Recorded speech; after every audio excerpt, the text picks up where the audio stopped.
afternoon on Spiritual Downloads right here on AM 1470. Spiritual Downloads is a live call-in talk show where we talk about everything from spiritual matters to what matters to you. So join me at 4 p.m. every Saturday.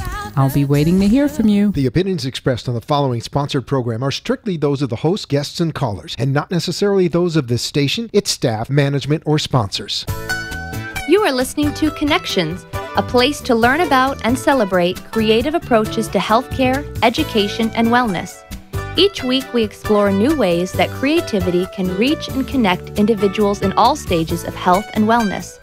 Join us as our host, Bree Gordon, board-certified music therapist and managing partner with the Palm Beach Music Therapy Institute, interviews professionals, volunteers, and community members from healthcare and educational backgrounds. If you are at home or near a computer, you can join us via live streaming video at facebook.com/connections by Aria. We hope you enjoy the program and find new ways to bring the joy of creativity into your life and the lives of those you love. Thank you so much for joining us tonight. You are listening to and watching Connections. I'm your host, Bree Gordon, board-certified music therapist with the Palm Beach Music Therapy Institute here in beautiful, sunny, oppressively hot South Florida. If you are, I've heard though, someone told me today that their family up in somewhere in the Midwest, it was like 44 degrees today. So I will take the 100-degree temperature over that. That sounds awful. Confirm that if you are listening or watching from up north. 44 degrees? I just don't even know how to handle that at this stage in the summer. That's terrible. So I'll take the heat any day. Encourage anyone listening or watching from up north to come down and visit us. It is beautiful here. This blue skies, I honestly cannot even describe to you how gorgeous it has been. And I just want to remember that when it feels hot and maybe I don't always feel so positive, that how lucky we really are to have this. And I hope we keep this positivity going the whole hour. That's really kind of what I'm here to do. And so if you are joining us for the first time, I just want to welcome you. Thank you so much, and give you an idea of what you can expect from the next hour. I have the amazing joy, opportunity to get to share about some incredible work that's being done in our community, working with those in healthcare and education and community building with approaches that are just a little bit outside the box, that weave some creativity and compassion into the care that is being done every day. And I just love that every week I get to learn more. I get to learn more about the professionals and the volunteers and the caregivers that are throughout our community, and I get to share it with you. It's kind of become this opportunity to really highlight some hometown heroes, which I really, really appreciate. Obviously, with my background as a music therapist, weaving the arts and creativity and the creative arts into healthcare is something that's very passion-driven for me. And through that, I've gotten to meet so many incredible individuals, which is a tie-in to our guest that I'm going to introduce to you later today. Through some of the work that I've done, if you've watched the show before, you know how passionate I am about working with those with Alzheimer's and related dementias and Parkinson's. My work through the FAU Memory and Wellness Center led to a couple of years ago, 3, 4 years, I don't know, a couple of years ago, to do this amazing spot on the news that ended up, you know what, it was around in February, because I remember they focused it on Valentine's Day and this connection that this couple shared through the music. Well, as part of that news spot that aired, there was a neuropsychologist that was interviewed talking about why this is happening in our brains, why music is allowing these neurons to fire and these doors to unlock, as a very scientific way of explaining it. And that, years later, happens to be my guest sitting next to me in the studio, who we just realized out in the hallway that we did that project together, had never really met until recently. So here's connections for you, right? When you are out there doing what you love, if you're fortunate enough to have a job that allows you to do what you love, it just attracts good people, right? We're all out there doing the same thing, out there for the same goal. And that's one of my major goals with this radio show. And I know that beyond this room, beyond the individuals I get to sit down and talk to, that all of you listening, watching out there have stories to share as well. So I do want to encourage you to join our conversation today. You can do that on Facebook Live at facebook.com/connections by Aria. Our show is being live streamed there. Past shows are archived. So if you need to step away from this program for a while, but you don't want to miss what we're talking about, you can come back and check it out at any time. You can also call into the show today to talk to us, 888-565-1470. If you are heading out and you'd like to join us on the radio, we are live on 95.3 FM and 1470 AM. One big thing that I want to let everybody know is after almost 2 years of just feeling so welcomed and really loving this spot on Wednesday night and maybe even being a part of your commute on Wednesday night, we are moving. We are moving to a Monday night spot that will be from 7 to 8 p.m. So we're taking a little bit of a break. We won't be on next week, but the following week, you can catch Connections, same show, on Monday night. So it'll be Monday night, 7 to 8 p.m. We'll still be on the Facebook page. So if you can't catch us on a Monday night for whatever reason, all of our shows will still be archived there. And again, that's facebook.com/connections by Aria. You've been good to me, Wednesday. Thank you so much for all your support for the last 2 years. I've really appreciated it. I've loved getting to know many of you. I've loved when you email or call me or join us on Facebook to talk about the subjects we've approached, to talk about the people in our community. So I hope you will follow me over to Monday night, because it's just been a real joy. I don't know if you've felt this week, but there's been a bit of a heaviness around, right? I try to, I don't know if I subscribe to ignorance is bliss, but I try to not get too into the news and too into politics, and it's not my job to report on that, certainly. My job is more to give a positive, an air of positivity to help us get through it as a community. But it's sometimes it's undeniable that there's a bit of a heaviness, and I'm going to promote the same thing I always promote. I've talked about it before. There's been a lot of things that have gone on in our world that I've had to go right on the air after, and sometimes it's been hard to do, right? It's been hard to be a little voice in this world, and the best thing that I can do is just to promote community, just to promote connection. As we've been talking about much of this month with the guests on the shows, just looking around, taking stock in the great people around you, and smile. There's so much value in just a smile, in a compliment, in a helping hand, in a phone call, in a Facebook message, whatever that means to you. Reach out, connect. Know that we're all here for one another. My guest and I are going to be talking about some populations today that he works with that are maybe kind of exploring this world of mental health, or are maybe experiencing psychological issues. And we don't have to be in that world necessarily, but we appreciate that those that are, and we talk about traumatic brain injury, we can support each other, right? These are not always curable things that we're talking about. They're treatable. We treat the symptoms. And if you are not a trained medical professional, you can still be of great value to people in your community. And so all that said, it's leading up to my song choice today. Again, I'm just trying to think about what could be a support for our community on specific to our topic today, but also on such a broad level. And also, whenever I can get a chance to sing a little Karen Carpenter, I am not going to pass that up. So this song came to me just about a half hour ago when I was driving down here. I couldn't get it out of my head, so I learned it 5 minutes ago in the break room, and here it is for you. This is "I'll Stand By You" by the Pretenders. Oh, why you look so sad, tears are in your eyes. Come on and talk to me now. Don't be ashamed to cry.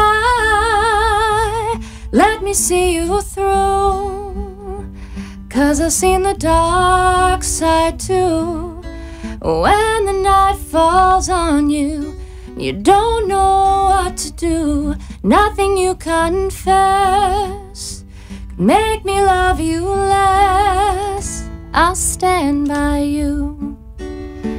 I'll stand by you. Won't let nobody hurt you.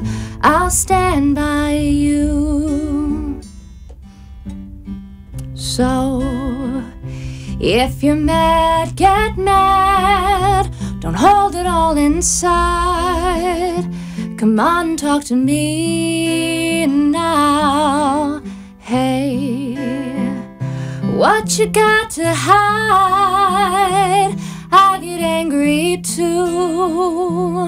Well, I'm a lot like you. You're standing at the crossroads, don't know which path to choose.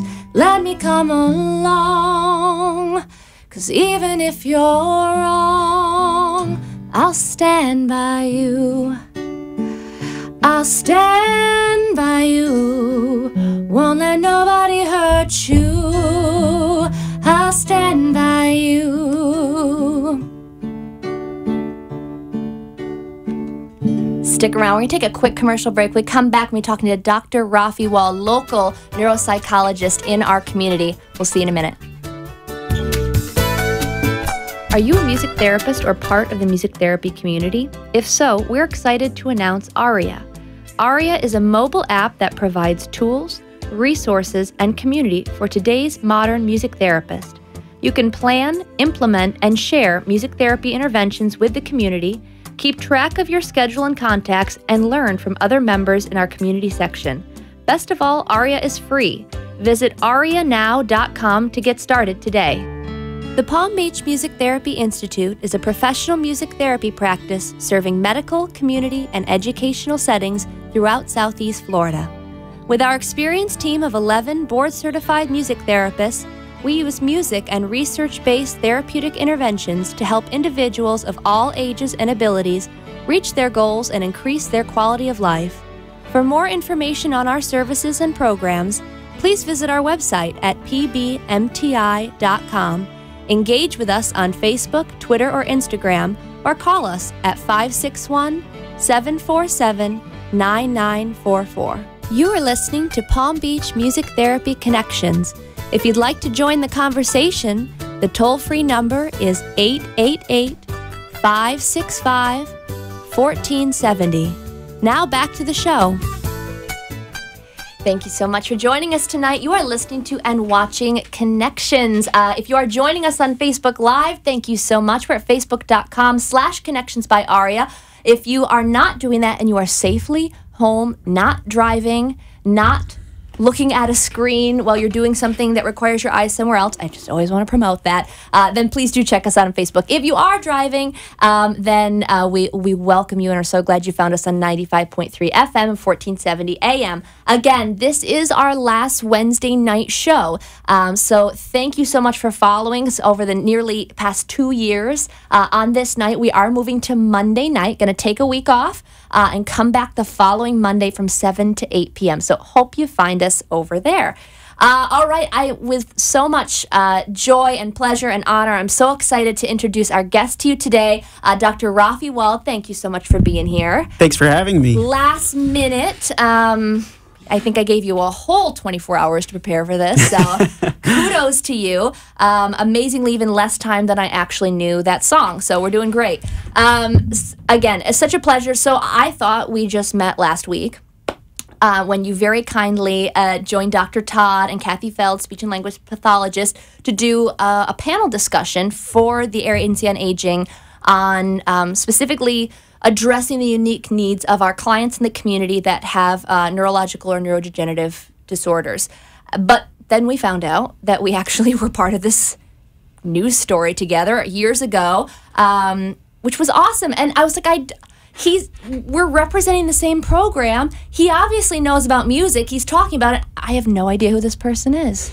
Were we working like literally in the same building? You know, the truth is, I think I saw you walking out of the building. Did I have a giant bag of drums and a guitar and a keyboard? You were carrying a lot of things, that's for sure. Yeah, you can't miss me. Yeah. Yeah. So that was the extent of us knowing each other. I don't think we have the good fortune of having a lot of interaction then. No, but I was so excited when I watched it back, and I remember watching it saying, hey, look at this doctor. He understands what I'm doing. This is so exciting. Who is this person? So I'm glad that we finally met. And thank you for your support of music and music therapy as it does pertain to working with those with dementia and Alzheimer's, because you know what an impact it makes for not only the patient but also for their families as well. Absolutely. It does make a really big difference. One thing that I wanted to bring up was there was a study that came out just a little while ago that made big news that discussed how 1/3 of all dementia cases may be preventable. And one of the things that you can do in order to prevent dementia, and there are many things, and if there's interest, I can talk about them. Yeah. But one of those things is to help keep your brain stimulated, to stop yourself and not become depressed.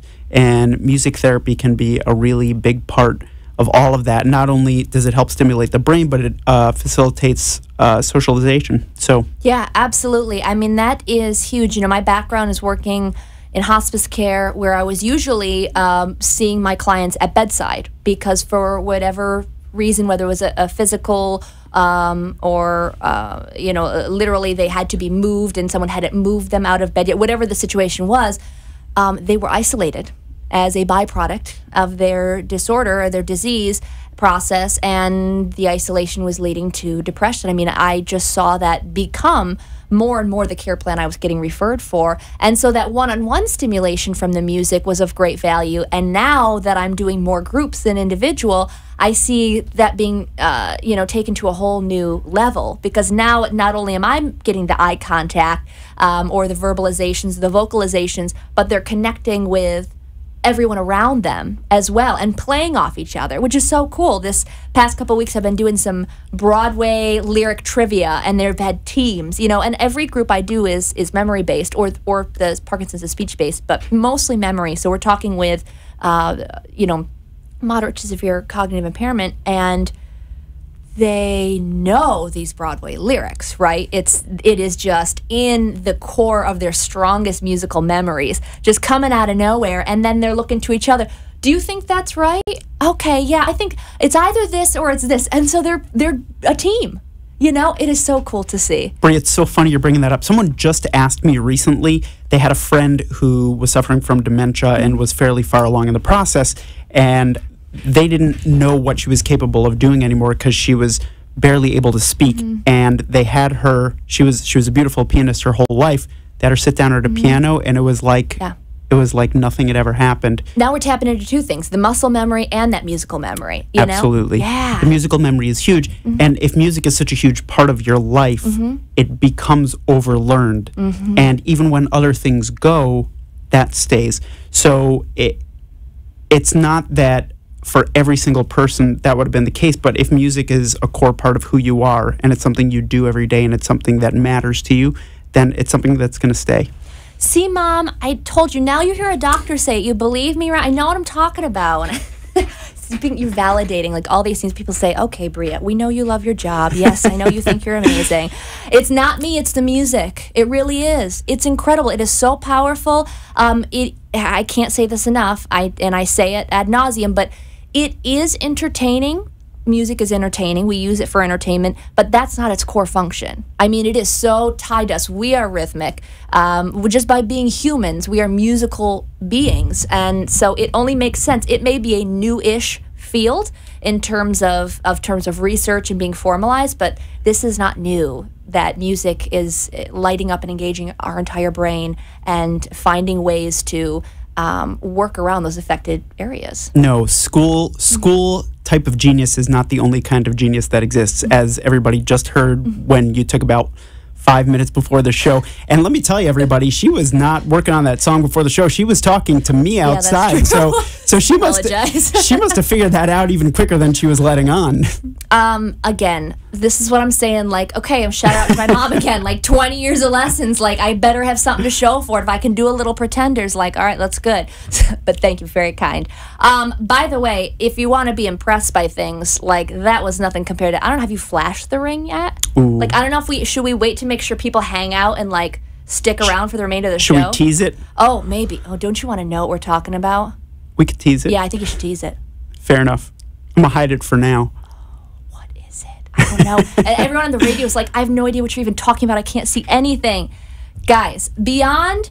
Okay, so my woohoo big excitement is... and I know it is yours too, working with seniors with dementia, with Alzheimer's. You also have this whole other, like, world in which you work in, which is athletics. So that's right. What is the connection there between the two? Did one specialty kind of come before the other? Have you always worked, kind of cast a wide net in your work? Yeah, so the course of my career has been sort of interesting.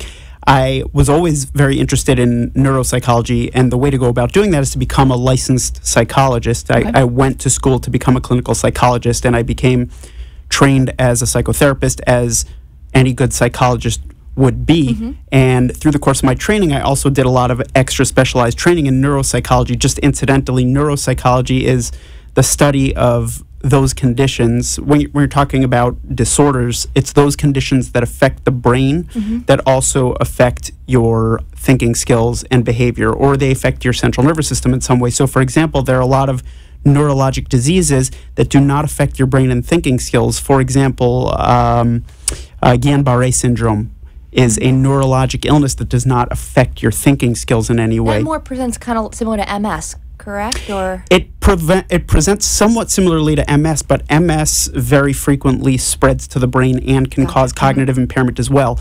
And it is a different disease process. So it's similar, and it can present really, very Bree, similarly. Just stop talking because No. You're on the right track. It's certainly for a person who is experiencing those symptoms, and they knew what the two diseases were, they would probably not have a great way to differentiate between the two and go to their doc and say, hey, I think this is what's going on with me. That they can present extremely similarly. Yeah. So as I was training to become a licensed psychologist, I got deeper and deeper into neuropsychology. I worked with people with Alzheimer's disease and all dementias. I spent a little bit of time working with children who have these sorts of neurologic illnesses like ADHD, also learning disabilities, autism spectrum disorder, those sorts of illnesses. And as I kept doing that, which I loved, I had somehow in my private practice started seeing more and more athletes. I was doing both the psychotherapy and the neuropsychology thing in my practice. And someone called me sort of out of the blue and said, hey, FAU needs a team psychologist, and I think you'd be really good. So I went and interviewed for it, and I got the job. And it sort of exploded from there. So I had already been board certified in neuropsychology by that point. And as I got deeper and deeper into sports psychology, I went in that direction in terms of certification as well. There's no such thing as being board certified in sports psychology. The closest thing is being what's called a CCASP, which is a certified consultant of the Association for Applied Sports Psychology. Is that part of all of those letters that I tried to decipher after your name last week? That was that was like, and there's lots of letters. That was what it was. So that was sort of the arc of my career, and now I do a lot of things that may seem somewhat different from each other. I do a lot of psychotherapy. I do a lot of neuropsychological assessment in which I help referring physicians determine what the proper diagnosis is for someone who has cognitive impairment, who has problems with their thinking skills. And I also do work with athletes and student athletes. So I know we're going to expand on this a lot more, but is this something that, when you say you got the call, the FAU is looking for a psychologist to come and join and work for the team, is this something that is become a newer created position because of the awareness of sports injuries as they pertain to the brain, or is this something that's always existed? I mean, I feel like I know in our talk the other day we talked about Concussion, the movie, and all these things, and things are becoming more in the public eye, but have they always kind of existed, or were they underdiagnosed, or is there more of a focus on it now? So there's a lot more of everything having to do with both neurologic and psychiatric health in athletics. So a long time ago, concussions were rampant, and it was just sort of, you got your bell rung, get back in the game, you're okay. These days, we're much, much more careful about it. We know the damaging effects. If people have seen the movie Concussion, it was obviously a little bit dramatic, that movie, but the basic idea is right. If a person suffers a concussion, they need to stop until they're completely healed before they go back into the game and start playing again.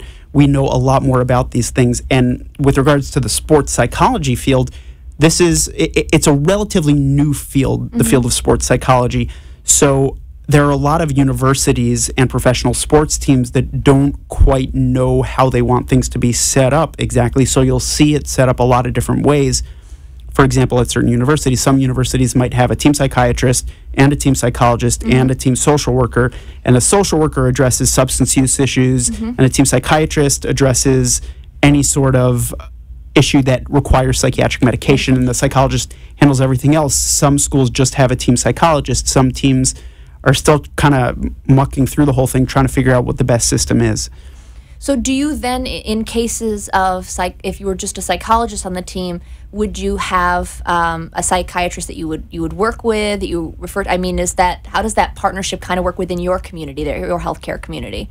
So it depends what the issue is. The truth is, most psychiatric medications, depending on the study you're reading, people will say somewhere between 70 and 80% of all psychiatric medications that are prescribed are not prescribed by psychiatrists.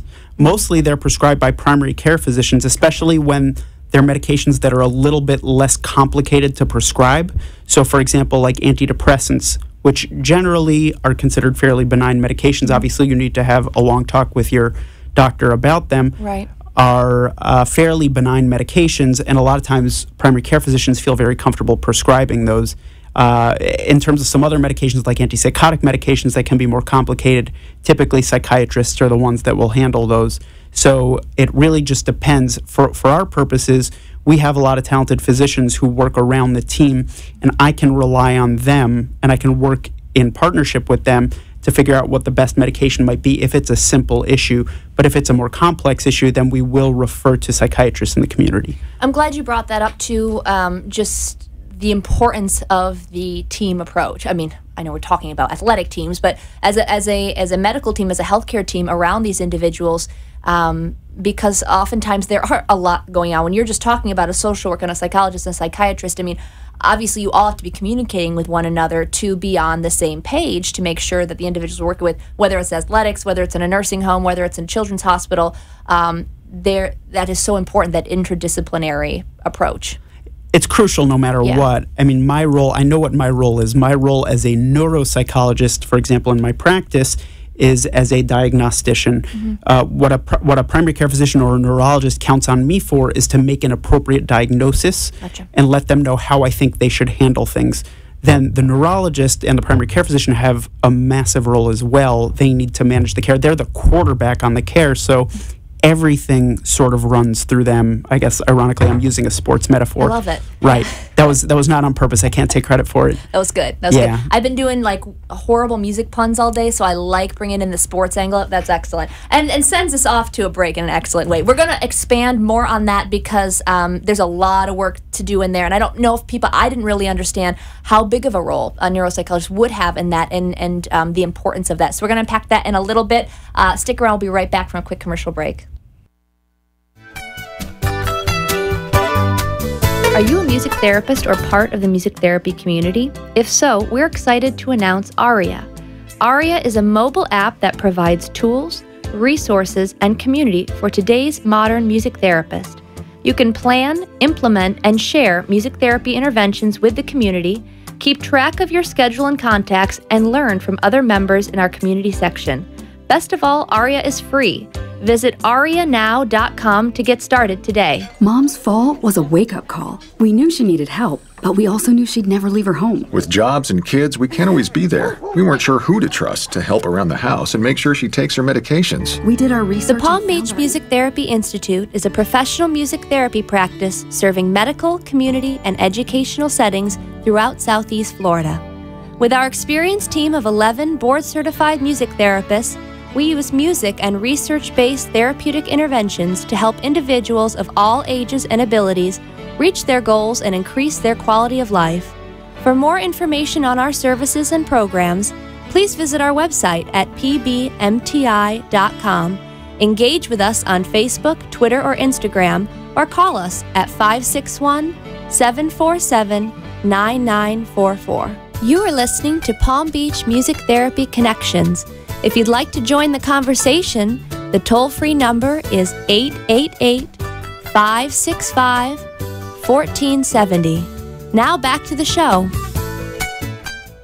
Thank you so much for joining us tonight. You are listening to and watching Connections on 95.3 FM, 1470 AM, on iHeartRadio at WNN 1470.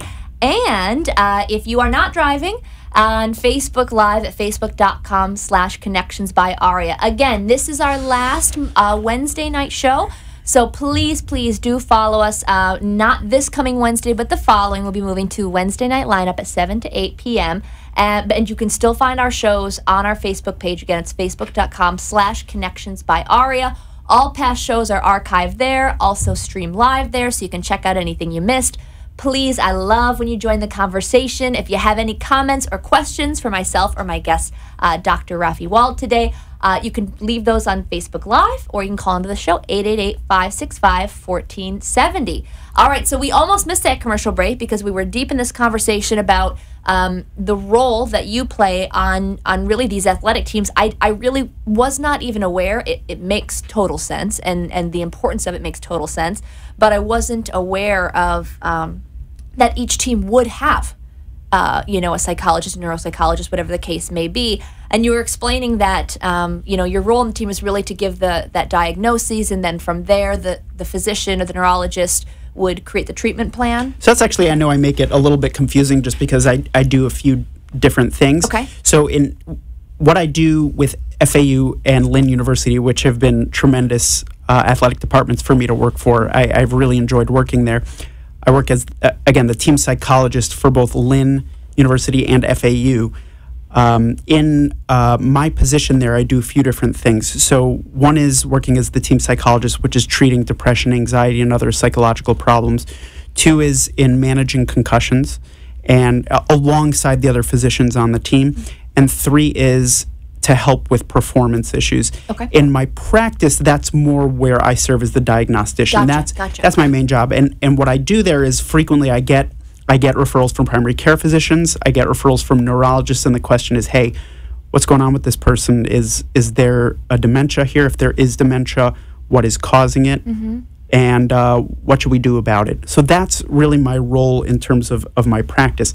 With FAU, my neuropsychology hat that I wear, and Lynn, the goal for me is the largest part of the role that I have in terms of concussions is helping decide when people are okay to go back to play again. Because that's a major issue. If a person suffers a concussion, they can't then go out and start playing again. The real danger is if a person suffers a concussion and then before that one heals, they suffer another one. That's the great danger. Usually what happens with a concussion, and the overwhelming majority of concussions are what we consider MTBI, mild traumatic brain injury, which means that it's going to heal, it's going to resolve, and you're going to be okay. The problem is if you suffer that MTBI, that mild traumatic brain injury, and then you go back to play again and you suffer yet another concussion, now you've got a problem. Yeah. Think of a traumatic brain injury as a brain bruise. So you've damaged your brain, but you haven't killed brain cells. If you give those brain cells time to heal, you'll be fine and you can move on with your life. If you suffer a concussion, your brain cells are damaged, and then you get hit again, now you have an issue because brain cells can die, and brain cells, now they have studies that show that there's tiny portions of the brain that can actually regenerate, but for the most part, once brain cells are dead, they're dead. I mean, you're talking about permanent brain damage. So waiting it out and waiting until you're cleared and you're completely symptom-free and you've gone through the steps that the NCAA has put forward for a person to be cleared to play again is really crucial.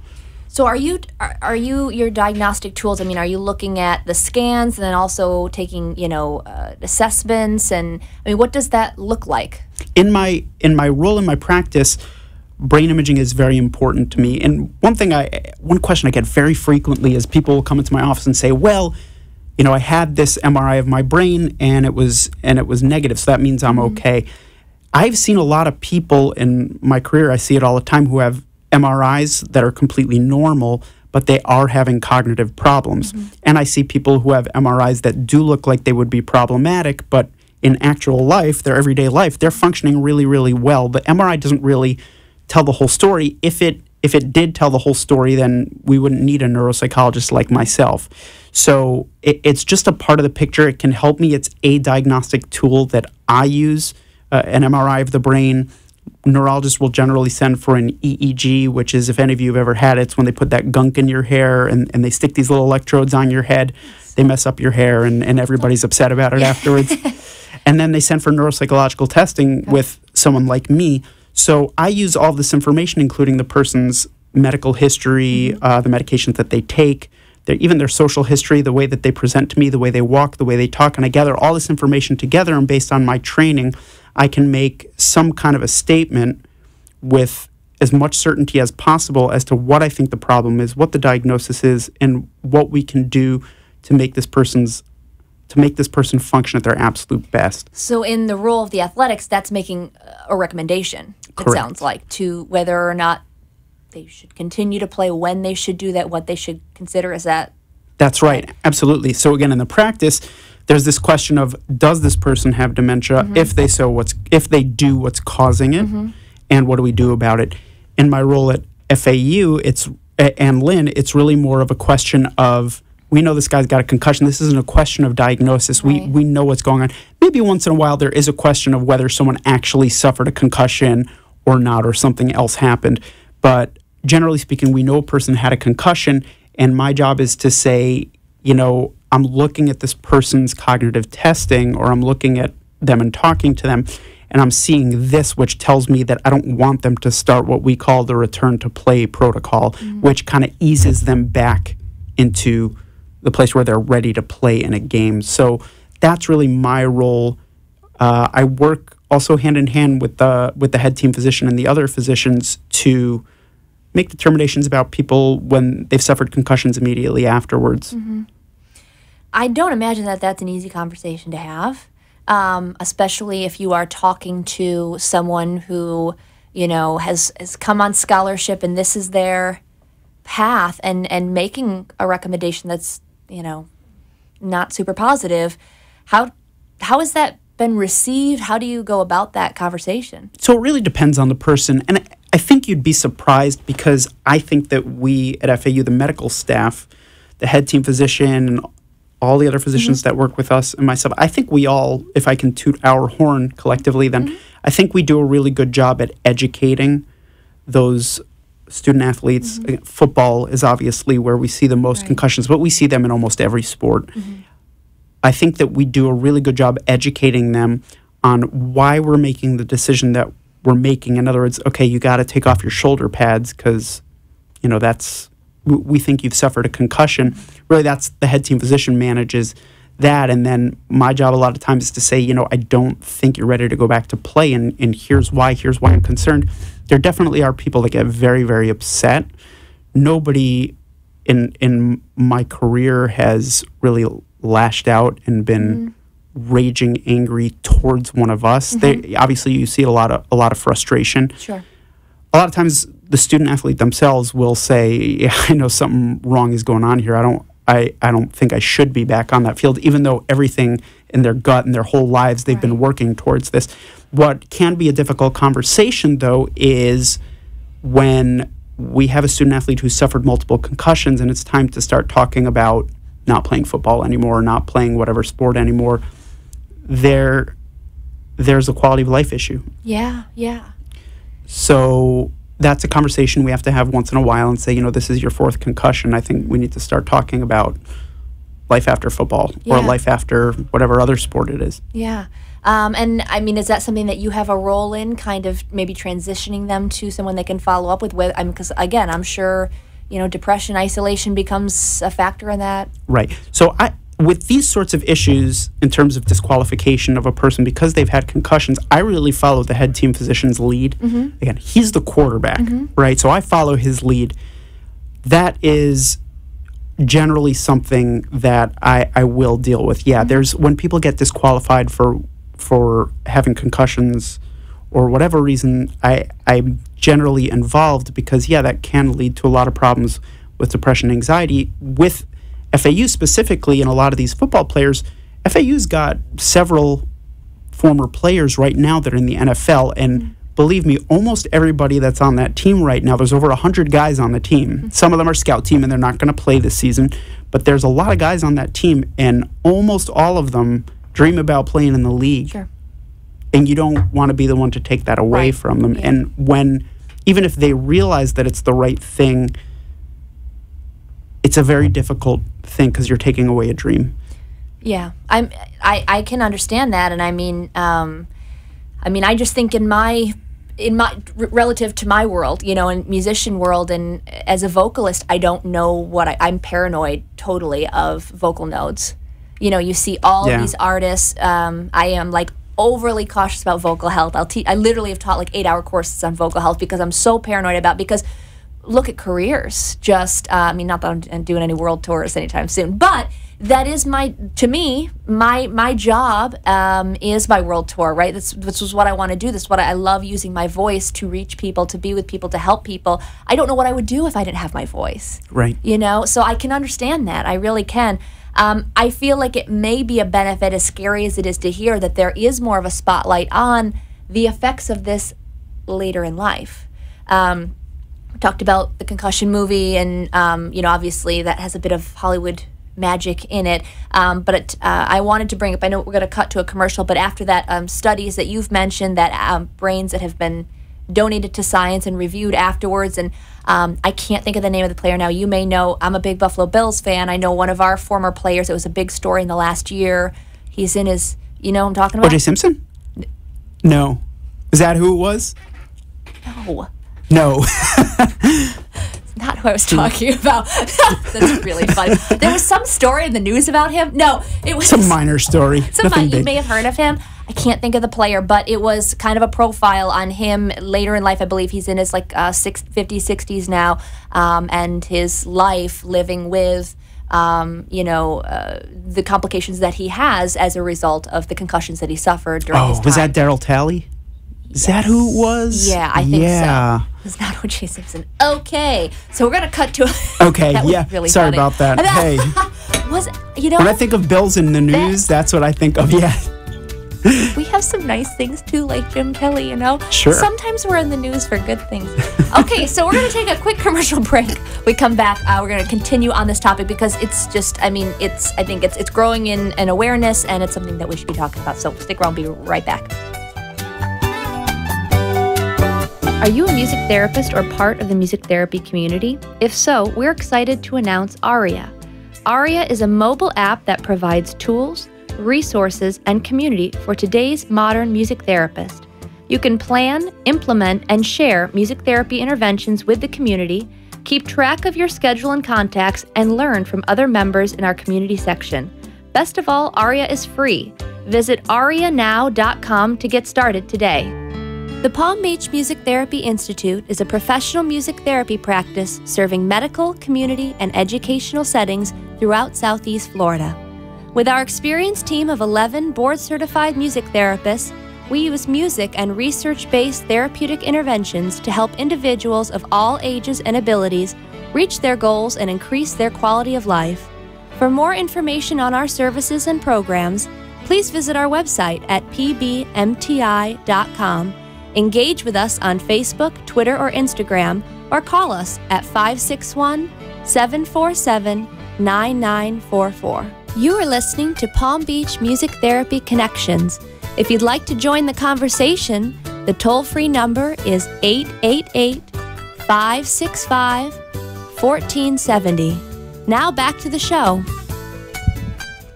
Thanks so much for joining us tonight. You are listening to and watching Connections. I'm your host, Bree Gordon, here with the wonderful Dr. Rafi Wald. Thank you so much for coming in.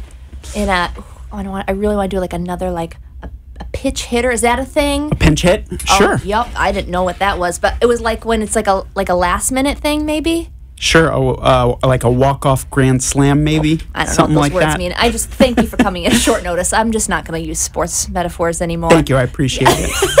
Thank you. Like it's my pleasure. Is a bunt what I want? Nope, that's not a bunt. No, that's not a positive term. Your grand slam. Could be. That's what we're going to go with. Could be. So, Oh, so we're referring to me. I'm sorry. Yeah, if you consider me a grand slam, I'd appreciate that. Let's go Thank with you that, very much. because that was complimentary and not a bunt. I appreciate it. Yeah, let's stick with that. I appreciate it. I can tell it Thank makes you you. feel good. You are making me feel good. Thank you. Well, if you're wondering why I'm talking sports and unsuccessfully so, it's because we are kind of on that topic. I did mention before the break, Daryl Talley, not O.J. Simpson, when we were talking about the Buffalo Bills. But we have been talking about the effects of concussions, multiple concussions, going back to play after concussions, and how now, obviously, this is being a little bit more closely watched. As you said, is kind of in general in the world of psychology and neurology in sports, and understandably so. And when you spoke last week, you mentioned about a study in Michigan, possibly? A study in Michigan.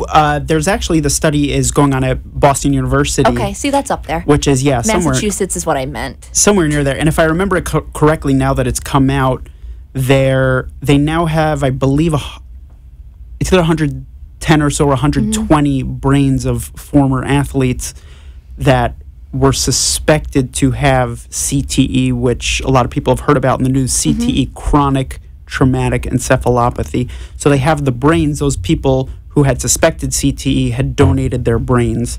And of those 110 or 120 people, every single one except for one was positive for CTE. And CTE, I'm sorry, and the brains that were donated, they had all suffered some kind of... repeated concussion. Okay. Yeah, repeated concussion. And just to let you know what that group of words means, it's chronic, so it's something that happens over and over and over again over a long period of time, these concussions. Traumatic, so it's a trauma to the head. And encephalopathy just broadly means there's something wrong with the brain. So you have this chronic traumatic encephalopathy. When people suffer numerous concussions over the course of their careers, unfortunately, this can be the result, this CTE. And if a lot of you have seen the movie Concussion, then you know, obviously Hollywood sensationalized it, and it's not quite as crazy as they make it look in the movies, but it is a really serious, debilitating illness that is a degenerative dementia. It is a dementia that gets worse and worse until people die from it. So it's its own dementia. It's not necessarily related to... it becomes Alzheimer's or something like that. Maybe a name that people are more used to hearing. It's its own. So it's a good question you ask.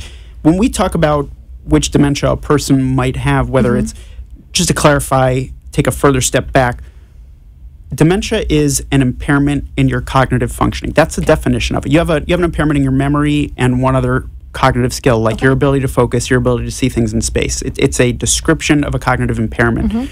So Alzheimer's disease is a cause, many people feel the most common cause of dementia.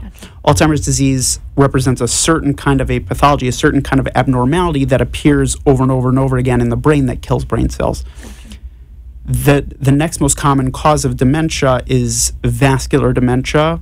Again, some people feel vascular dementia is more common than Alzheimer's disease. There's a lot of disagreement about it. Vascular dementia is one or more strokes that lead to dementia. And there are countless causes of dementia. As I said in the talk that we had the other day, there's frontotemporal dementia, there's multiple system atrophy, cortical basal ganglionic degeneration, dementia due to head trauma, chronic traumatic encephalopathy is one of those. So with chronic traumatic encephalopathy, the pathology, abnormality that occurs in the brain, it's called a tauopathy. So that's this little abnormal thing that starts to show up in the brain. Is that a protein? It's a protein, that's right. It's a See, Mom, smart. Right. Yeah. So it is a protein that starts to show up very ubiquitously. It shows up all over the place in the brain.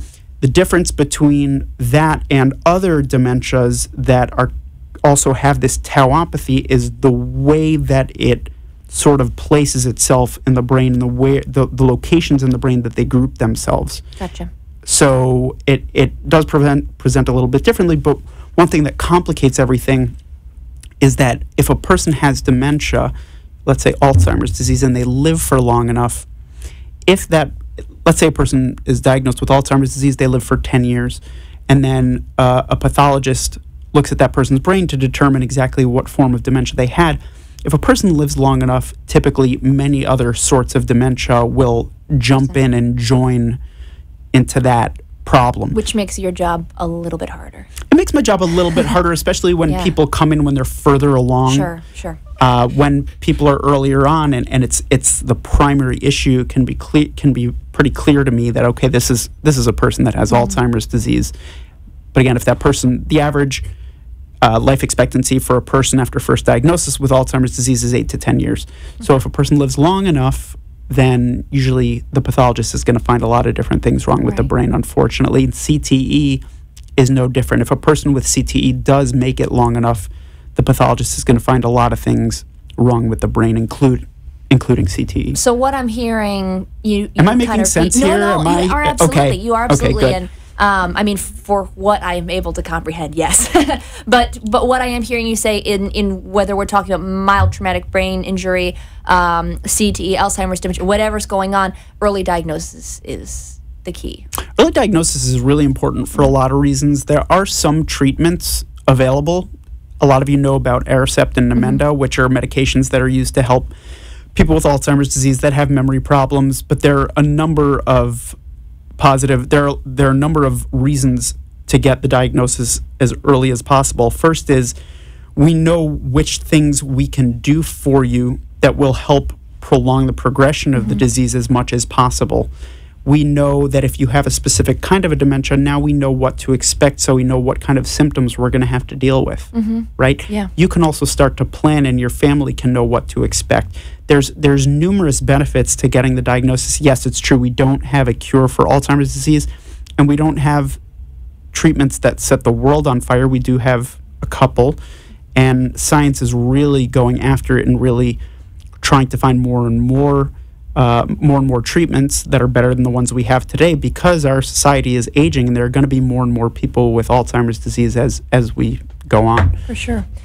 So, and I hate to switch gears, but as we said over the break, we could literally sit here and talk about this for the next 5 hours, which I'm not sure if anyone but us would be interested in. But, so moving right along with our remaining few minutes, because we did tease the ring. Sure.